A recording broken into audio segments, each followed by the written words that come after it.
So we're here, man. We're here with John Carlo. Five Park. Five Park. It's one of the newest buildings here in Miami Beach, South Point. It's a beautiful, beautiful unit. You did a great job here, bro. The detail is phenomenal, bro. It really is. My son's here, and he works a lot of jobs with us, so we see a lot of stuff. And usually the corners are always, where there's an issue. Yeah. And there's a lot of corners in here, and everything is on point, bro. The thing It's is, very nice. with the right design team, design work, and the right furniture, the elements that go together, it all comes together. Like this whole unit is the same color. Walls and ceilings, doors, Everything. And look how sexy it looks. Yeah, it was beautiful. There's a sophisticated elegance to it. I'm gonna say it is sexy. It's sexy, bro. Yeah, it really is. It's a beautiful unit. You did a really, really good job here. And you only had a few guys, and then you dropped guys as you were going. And it only took you 5 weeks, and it was 12,000 square feet. The thing is that we started in the east side wing first, and there was one bedroom ready. Boom. Then the next bedroom was ready. So we did so that's when I just needed me and my crew. Yeah. Then when this side was getting ready and a huge ceiling like this, I brought in more people. Brought in more people for different sections. Boom, boom, boom, boom, boom. The ceiling in here is big, man. What is this? At least the ceiling minimum is like 1,500 square feet, easy. No, 2,000 square feet. No, the ceiling was 998 square feet. Basically 1,000 square feet. This is why I like to learn about everything. This is what my Sexy Walls podcast is about, every topic. I put a tile guy there, an electrician there, learn about electrician, learn about gates,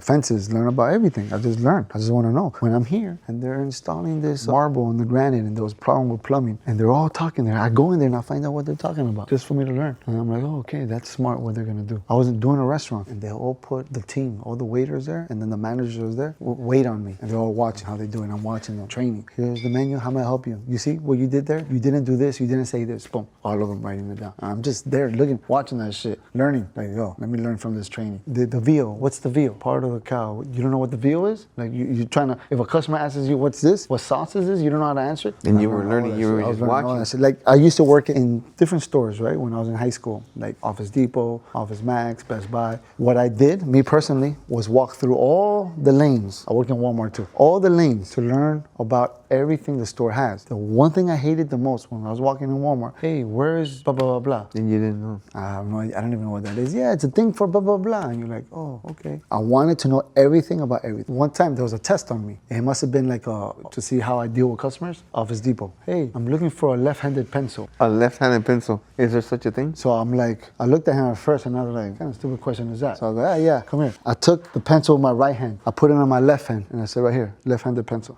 He grabbed it. He goes, thank you. And he walked away, just like that. I must have passed the test, whatever it was. I don't know what it was. But I'm sure some other people that work there will be like, well, what are you, retarded? What do you mean? Yeah. Depends how you act. I just stayed quiet and I didn't think it was a test. I was just like, it's a weird question. And then when I was walking into the pencil lane, I was looking at pencils, and I couldn't, and I was like, to see if there was a and I just pencil. grabbed the pencil and I put it in my left hand. I said, here, left hand. Thank you. Very respectful, and walked away, just like that. And he worked there? I mean, it was a test then. It must have been, I don't know, if it was human resources or anything like that. Yeah. I don't know, Yeah. It's my theory. Yeah. So you've always had that drive inside of you to want to be better, to want to learn more. Oh, it's about every aspect in life, about everything. And I learn from people. You're more wise in a topic than I am. I'll learn that from you. He has to be wise in a particular topic. Him, more of a cameraman than I am. Mm-hmm. He knows about cameras. I don't know about cameras. I'm not a camera guy. You know what I mean? Everybody has their own niche. Yeah. You know what I mean? Yeah. So you have to just respect it. Right. You know, you just gotta respect You can learn from anybody. Of course. I've learned from my daughter, 9 years old. How? She's in school. She's doing a vocabulary test. There's new words out there. I never heard that word before. She just taught me a new word. That's simple. You know, you learn a new word. You learn something every day. If you pay attention. Tell me about you for a minute. We've been talking so much about me. So you've been doing plaster work, I heard, for over 30 years. I've been plastering for over 30 years, yes. Venetian plaster for a little bit over 25. So when you started doing Venetian plaster, I know the stories. I watched your videos and you're getting into it. People are hiding it. You learn. Yeah. Now in this field, and you go to people's home, is it easier to get Venetian plaster jobs? And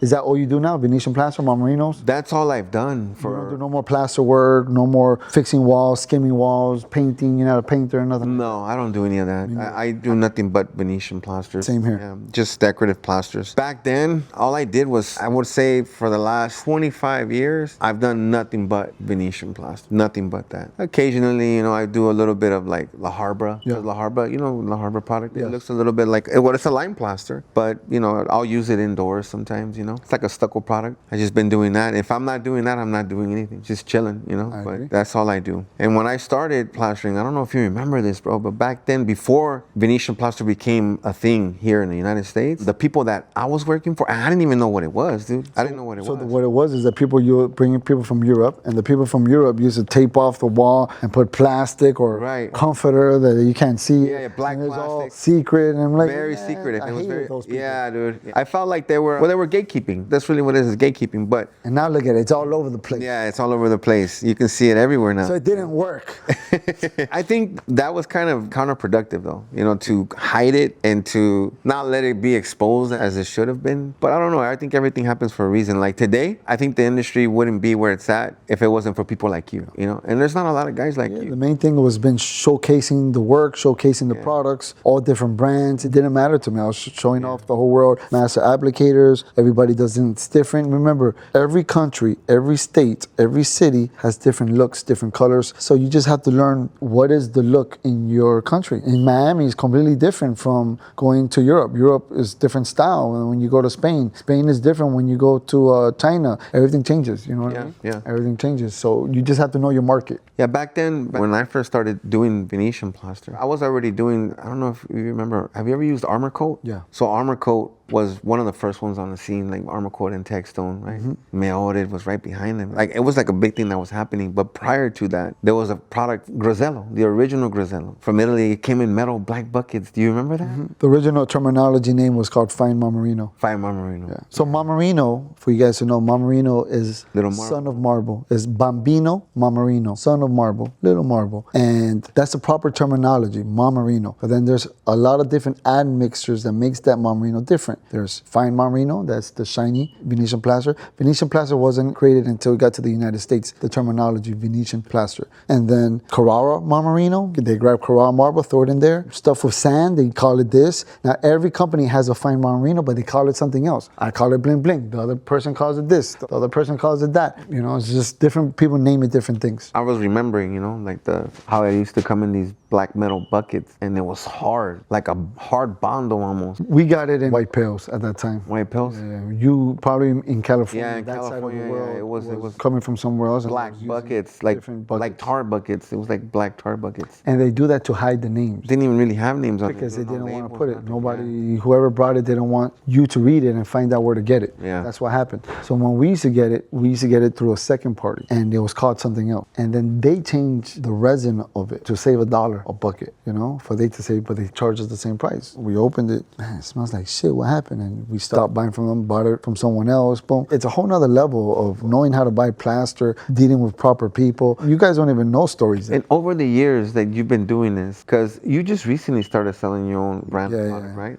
So in this year and a half, would you say that you've gotten more familiar with the formulas, or was it something you've already kind of? I already knew about formulas. Working for Forensic and going to different manufacturers to do shows for them. I learned about everything there. I knew everything about it. And then when I started my own product line, I already knew how I wanted things. So I told the manufacturer, hey, you know, this company really has a good this. That's how I want it. That company has a really good that. That's what I want. That company has a really good that. You know, boom, put everything together. Oh, exotic. Yeah. You know, and I do it for us applicators. I know what works. I know what looks good. It's because I've been doing it for such a long. I make money out of it. It's my career, not a hobby. It's a career. It's my career. I do things to make it easy. So people call me, what is it that you're using? I'm using this product. What is it that you're doing there? I'm using that product. So I'm sharing you what I'm using to make this beautiful work. Not just that, but you're also, it's like you basically went through it to understand what it is that you need. It's like creating a really good recipe for something. Yeah. Right? And I'm going to take it to food because, you know, that's what comes to my mind. Like if you have all the right ingredients for a meal that you're trying to make, but if you're off with one ingredient, it can mess up the whole meal. Exactly. So what you did is you understood that because of your training and the years that you've had in the industry, learning from different avenues avenues and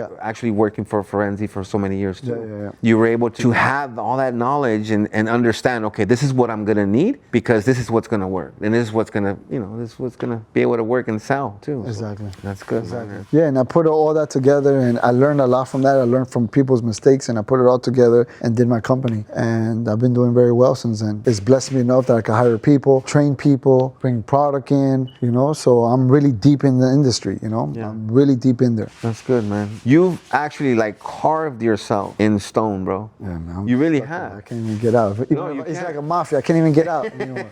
There's no way of getting out. No, you've carved yourself in stone, bro. In our industry, you are a pillar. Thank you. You are a pillar, bro. Look, I do this because I have a passion for it, and I try to train people or teach people, or I put videos out because I'm proud of what I do, It's showing the world how your house could look, showing the world how your staircase could look, how your kitchen could look, how everything could look. And it opens up minds of other artisans that the doors with the Venetian looks good. Hey, all one color does look good. Yeah. Hey, the kitchen ceiling does look good with that, The whole house does look good with it, not just one wall. Right. It's opening up minds, Be open-minded to things. This is one thing that I'm not going to say I had a hard time with in El Paso, Texas, where I'm at, but for the most part, it's mainly just like accent pieces, accent walls. But like in other places, like in California or in Las Vegas, we do the whole entire thing in one thing. The main thing is about budget of the owner. Yeah.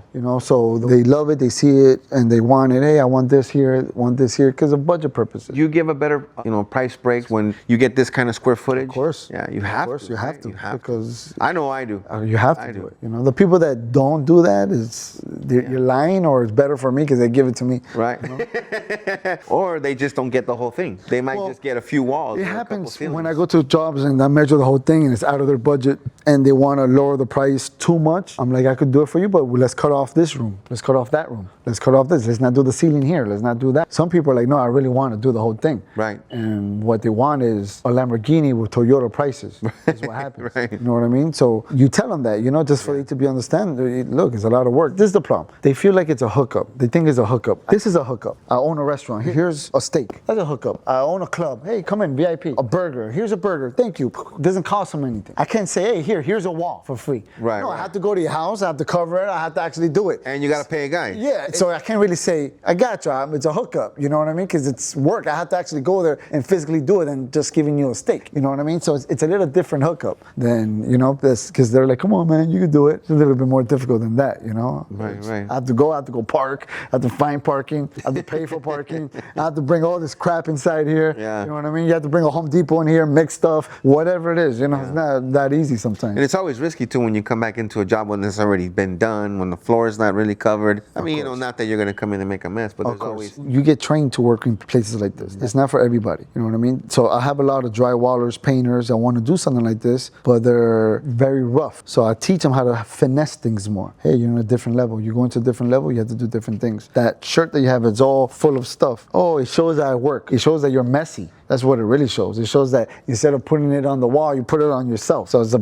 negative thing. You know what I mean? Get a new shirt. Get new pants. Get a new boots. When your shirt gets too covered up, throw it away. Get a new shirt. You know what I mean? Learn how to cover up floors correctly. Little things like that. You know what I mean? To get to another level. It's the only reason. If not, stay in your level. Stay what you're doing. That's fine. But if you want to go to another level, everything has to change. Your vocabulary, how you speak, how you look, how you walk into things, everything has to change if you want to go to another level. It's my opinion to you guys. That's really good advice. Which brings me to my next thing. So, thought we can do some line questions, bro. I'm excited about these. I'm here for you, bro. I'm here. Bro. Let's do this. Yeah. Ask me any questions, Yeah, bro. and I'm sure a lot of the viewers, they want to know this too, bro. What inspired you to enter the decorative plaster industry, and what ultimately led you to create your own line of products? Okay, what inspired me was I was married into it. It just happened. Boom. Yeah. I was becoming an airplane mechanic, going to school for that, and I got married into it. So it was just like throwing it. This is what you're gonna do. Yeah. And I was like, yeah, sure, it's nice, let's do it. But when I started doing it, I wanted to become the best at it. Yeah. Like at first, they only had me doing first coat. Only first coat, second coat for 6 months. That's it. Because at that time, shiny Venetian plaster was #1 here. So first coat, second coat, putting paper on the floor, putting tape, doing all the hard areas. I was not allowed to do final coat until like after 6 months. They did not. Now, not that many people have that situation. You know, thank God that it taught me that way, because I could do first coats like this, second coats like this.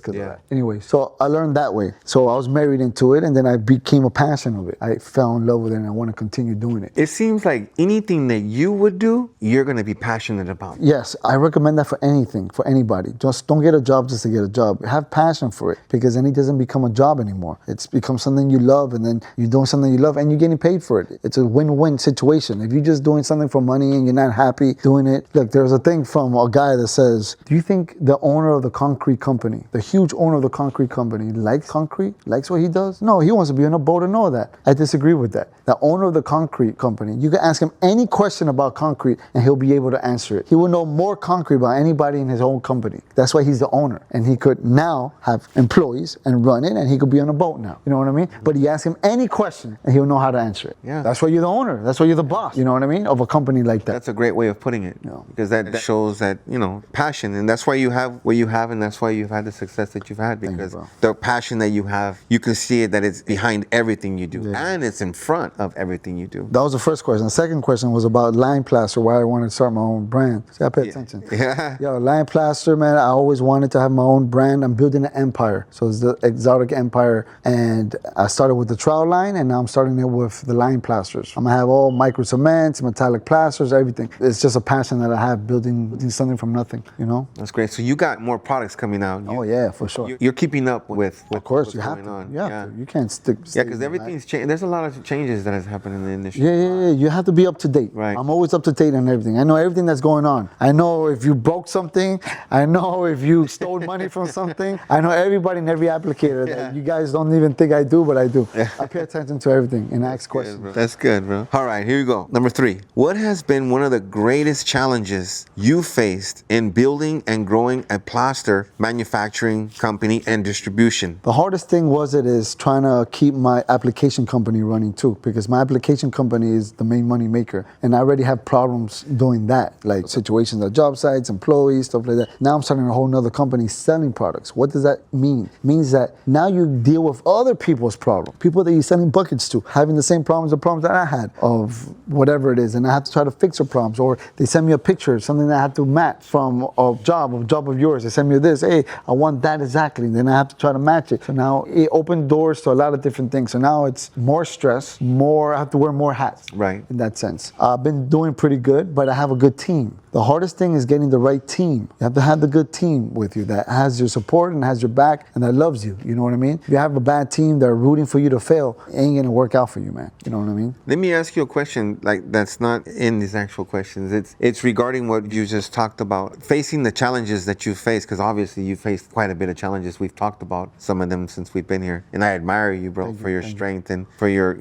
inability to quit. You don't have that in you. So never. But has it been a challenge for you to sell products, for instance, like your competition, right? You have people here that are also doing what we do, and you're selling product and you're doing jobs. Is that something that kind of conflicts? This is the difference. The difference is that when people have problems, they need somebody to go to. Who can they ask more than a real professional applicator? Right, 100%. Right? So I have the page to show you. I have the portfolio that everybody looks at. Everything that you need is in my page. Back in the days when something bad happened or I needed to fix something, there's no page to go to. I created the page, the exotic wall finishes page. Any color you want, you go look at it, you try to find it, you can find it in my page. And from that, you could get a job from it, and then you could call me and ask me what color that is, because it happened before I even started that. People used to call me, hey, how did you do that? Hey, how did you do this? What color is that? That color is great. What color is that green?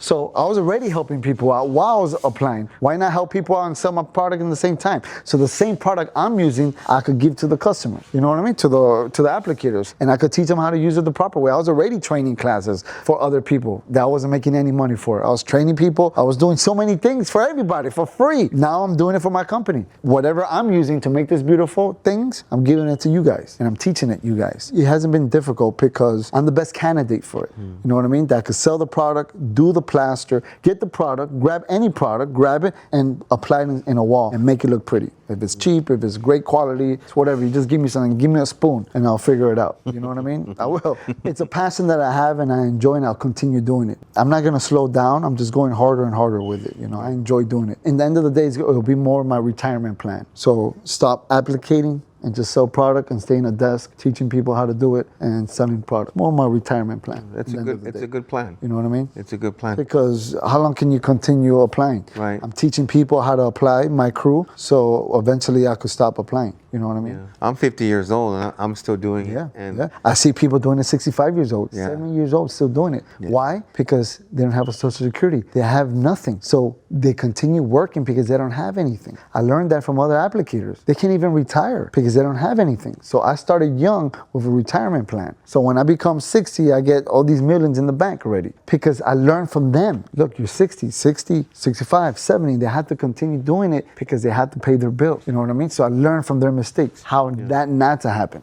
You know what I mean? Yeah, I'm hoping to. No, I know it's gonna happen. You know, we're gonna be all right, bro. Of course, we're gonna be good, man. We're gonna take it to another level. Yeah. You know. All right, let's move on to the next question. You ready? How do you balance the responsibilities of being both a craftsman and a product manufacturer? And which role do you find most rewarding? It could be very challenging. You just have to. I feel like if you're blessed with it, God knew you can handle it. You know what I mean? I'm very busy doing my application work. Very busy. I'm in the field talking to designers, homeowners, my employees, running around to projects, closing deals, bringing samples to customers, making sure the projects look good, knocking out beautiful jobs, you know, stuff like that. Then, besides that, I have another company that has to sell products, make the colors right, ship the products, have all the stuff that you need to start to finish the wall, make sure they're doing it right, teaching it. They have questions. I'm the only one that can answer it. I'm trying to train people how to answer these questions, but it's only me. So it could be very complicated. The only thing I could do different is breathe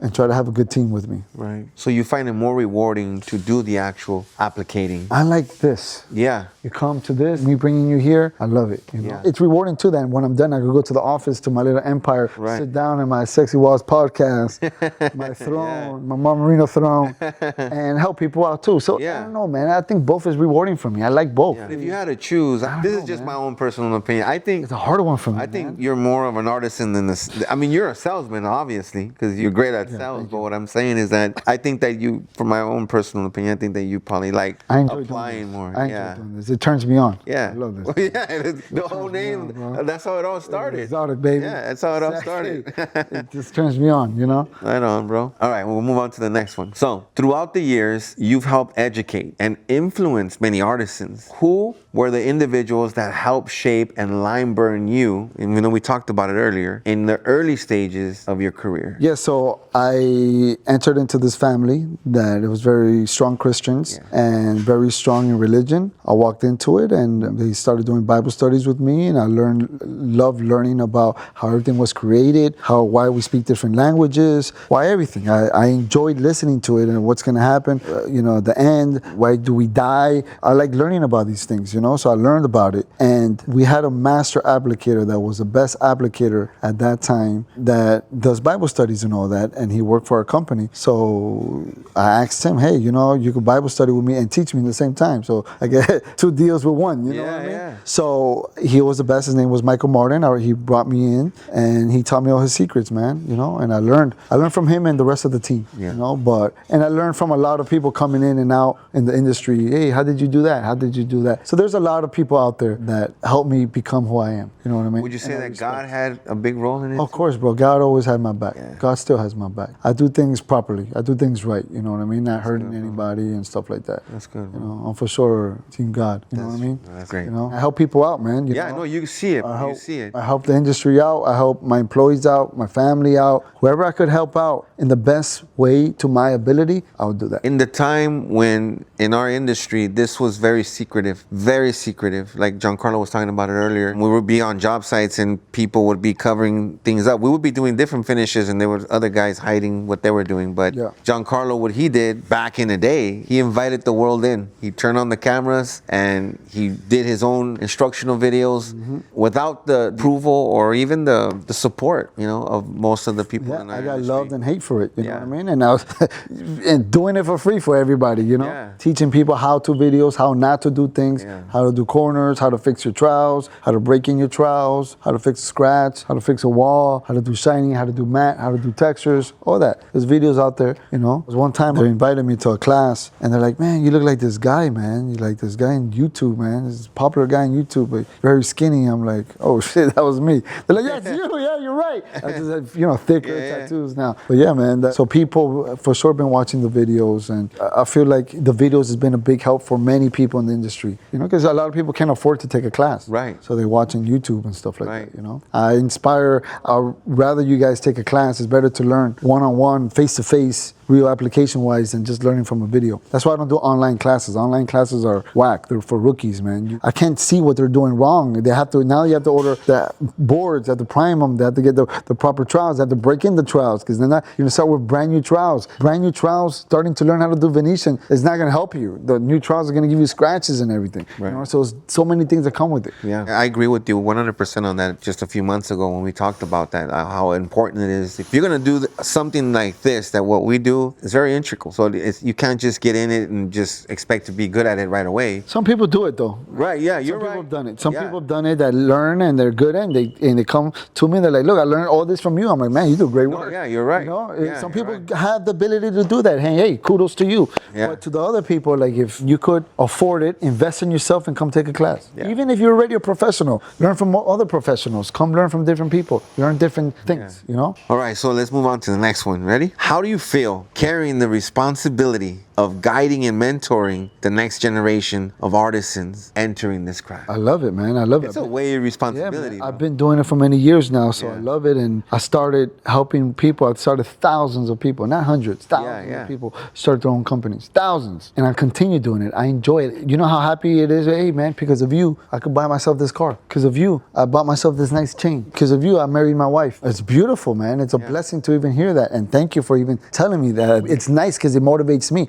Nobody really motivates me. You know what I mean? People don't motivate me. I'm like the motivator, but nobody motivates me. So when they tell me these things, it makes me feel good and it makes me want to continue doing it. It makes you feel like it wasn't like something that you did in vain. It was something that actually you were able to reach out and touch people. Yeah, man, it's a beautiful thing, man. I enjoy that a lot, man. I enjoy hearing positive stories, man. People told me bad stories and they started watching my videos and learned the craft and they switched their life. People tell me these things, man. I don't post about it, but it happens, man, and I love it. It's a beautiful thing. I go to different parts of the world and people are thanking me that I don't even speak their language and they're thanking me of all this stuff, you know? And I'm like, yeah, man, it's what I'm here for. I'm here to help. So in that question, it brings me nothing but joy and I'm gonna continue doing it. I mean, if it brings you joy, I mean, that's one reason to continue to do it. That's for sure, man. Giving back's always good. Always good, man. Always good. So in your opinion, what are some of the biggest challenges facing the decorative plaster industry today? And what changes would you like to see moving forward? One of the biggest challenges is that everybody thinks they could do it. And a lot of rookies are doing it and messing up work and blaming it on the product, or,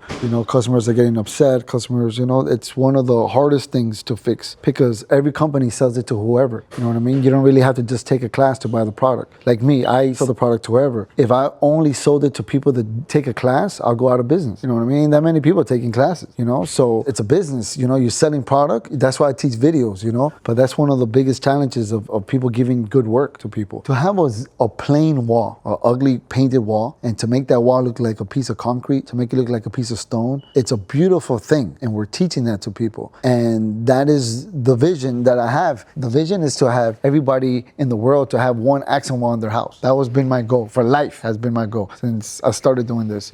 And slowly but surely it's been happening. But the hardest thing is making the reputation of the product, keep moving that forward, of making it look good. Because I go to a lot of jobs. If I take you to the 8th floor, that's the lobby here where they play tennis and all that. Whoever did that looks like shit. And they just tell, hey, I could do it. I'm a painter, but I could do it because they want the money. And then they just apply and it looks horrible. Yeah. And you're like, man, like, who approved this? How come I can't get a contractor that's happy with this? Right? So I can just apply and make money. Yeah, trust me, you know bro. What I mean? I've I never seen a get lot of those. bad work. I never get those. I get the picky ones.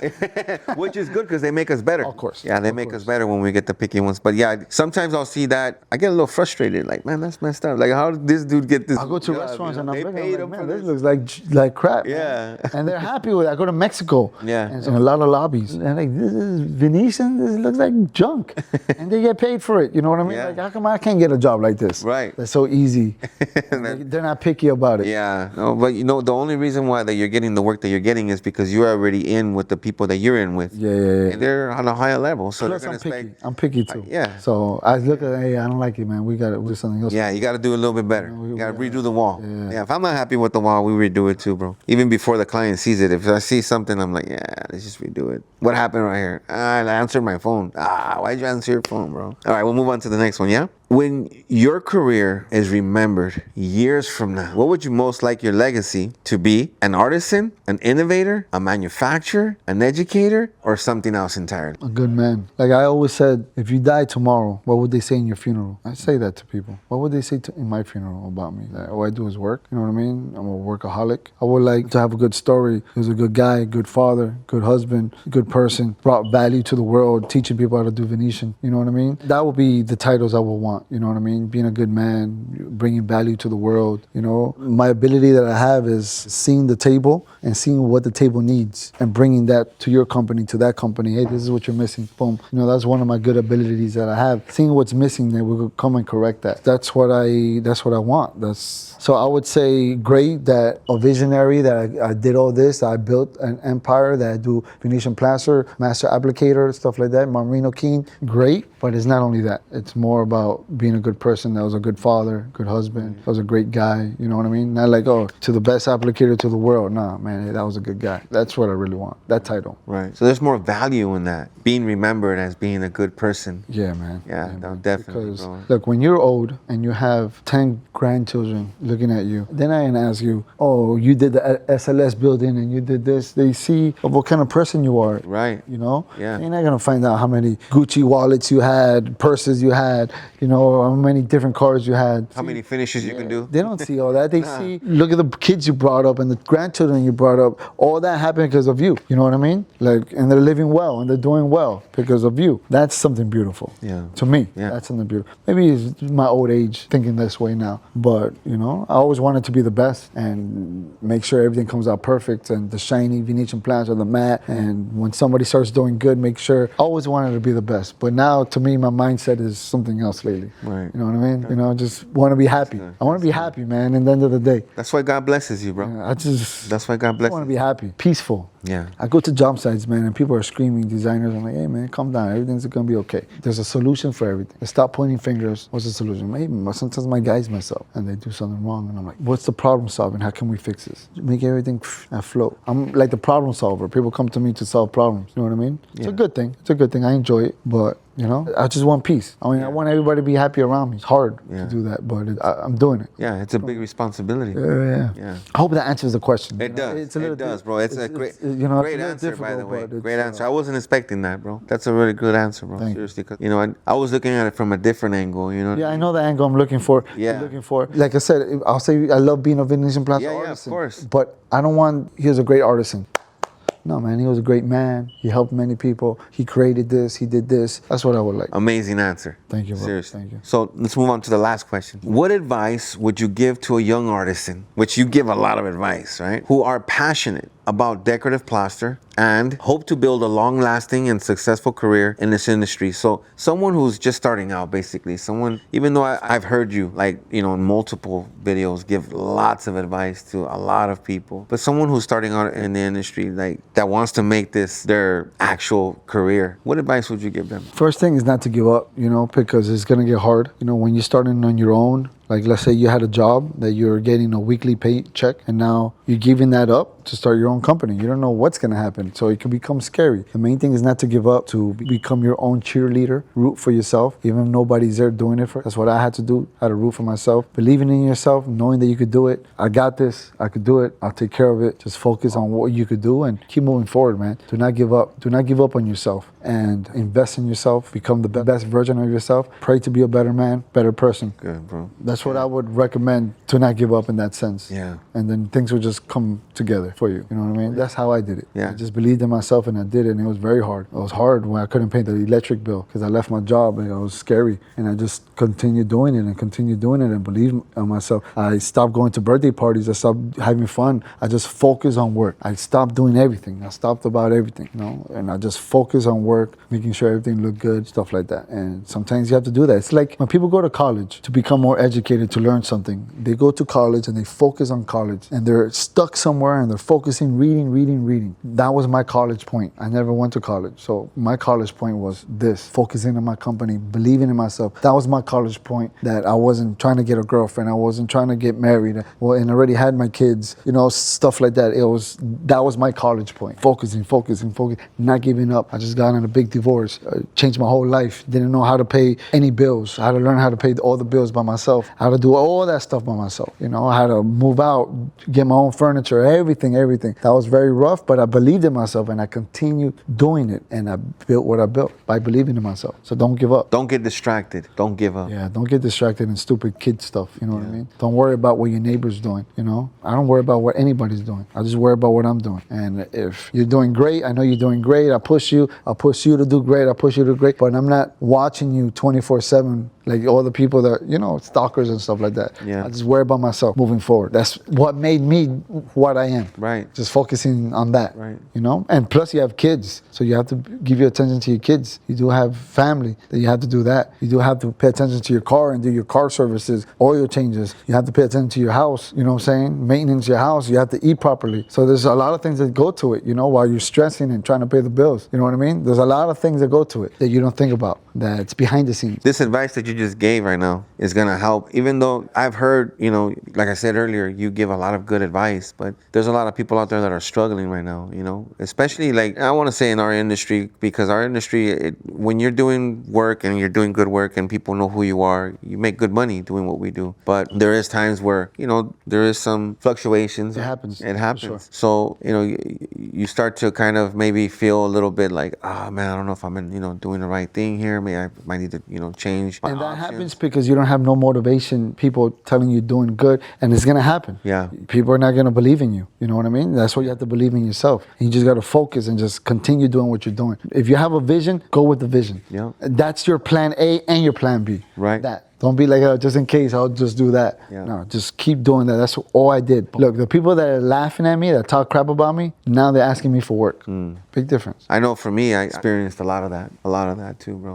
No support, if anything, the opposite of support. And I still had this drive inside of me, not like you. Yeah, it's a passion. Yeah, it was a passion, bro, that I wasn't going to go do anything else, you know, and I was being pushed to because, you know, obvious reasons. But I think that not giving up is super important. And knowing that you're going to face challenges, you're going to face hard times, you're going to go through things, you're going to experience setbacks, you're going to experience people not being for you. And with all of that together, you know, it could literally put pressure on you to want to fold you or bend you or even break you. But they say that what doesn't break you makes stronger. Of course. So, And you always have to remember there's Indians and chiefs out there. right. So there's some people that are made to be just Indians and some people are made to be chiefs. You know what I mean? So sometimes you could be a great employee for a great company and that company will take care of you and you just keep moving forward with that company. You know what I mean? Because some people have the ability to talk to other people, to close deals. That abilities, that's something that you might not have, that you try to get in it, but you don't have it. You know what I mean? And that's why there's Indians in the world. You know what I mean? In different companies. We're talking about in anything. There's bosses and then there's the workers. Yeah. It's because there's a different abilities for different people. Some Indians could become a chief, Yeah. for sure, if you get the proper guidance and, of course, believe in yourself. You know what I mean? But in the world, it's created for both. So we do need some Indians out there.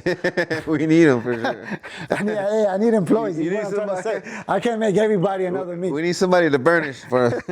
With all respect. With all Yeah. due respect. But yeah, guys, you guys heard it here. We're here with John Carlo, man. It was honestly, bro, Thank you for it's coming, a man, all pleasure, this bro, time honestly, and having man. a good time. The objective of this, what I wanted to do is no filter, the real deal with a real applicator, not being political correct, just being real. A lot of that does not happen in this Yeah. industry. I see see it. I see everybody trying to be perfect. There's no perfect to this. I tried it. There's no perfect to it. That's what makes it beautiful, bro. But it is what it is, guys, and you guys have to understand it. You know what I mean? Yeah. And that's what I wanted for this, for us to speak the truth. I want unfiltered stuff. We just break it down, you know, for the industry, for all you guys to know what's up, the way it really happens. Right on, man.